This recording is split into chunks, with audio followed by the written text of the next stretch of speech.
আপনি কি জানেন একজন বুদ্ধিমান লোক অনেকটা পাগল টাইপের হয়? শুনে হয়তো বা হাসি পাচ্ছে, কিন্তু এটা কিন্তু বাস্তব। কীরকম পাগল? বুদ্ধিমান লোকরা সবসময় একটা চিন্তায় মগ্ন থাকে। এরা নিজের সাথে নিজে কথা বলতে বেশি পছন্দ করে। অতিরিক্ত ভিড়, অনেক লোকজনের ভিতরে দেখবেন এরা সব সময় একটু আড়াল করে থাকে।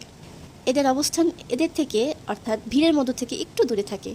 এরা সর্বদা নিজেকে প্রশ্ন করে, নিজের সাথে কথা বলে, নিজের জন্য ভাবে যে এই কাজটা করলে বা আমি যে কাজটা করতে চাচ্ছি বা যে পরিবেশ এখন সৃষ্টি হচ্ছে সেখানে আমার কি ভূমিকা থাকতে পারে, কেন, কিভাবে, এই দুইটা প্রশ্ন সব সময় বুদ্ধিমান লোকেরা করবে। কাকে করবে? অবশ্যই নিজেকে করবে। কোনো একটা সমস্যা দেখছে, সেই সমস্যাটা কিভাবে সমাধান বের করা যায় সেটা চিন্তা করবে। একটা কথা সবসময় মনে রাখবেন, বুদ্ধিমান লোকেরা কিন্তু নিজেকে কন্ট্রোল করার ক্ষমতা রাখে। রাগ, অভিমান, হতাশা, এই সব কিছু তাদের নিজের আয়ত্তের মধ্যে রাখে। কেউ যদি কোনো কথা বলে তাকে সচরাচর সহজে কোনো তার উত্তর সে দেয় না, যদি তার সেটা পছন্দ না হয়। তবুও সে নীরব থেকে সমস্যার সমাধান খোঁজে। কথাগুলোর সাথে একটু মিলিয়ে দেখেন তো আপনার সাথে ঠিক কোনটা কোনটা মিলে গেছে।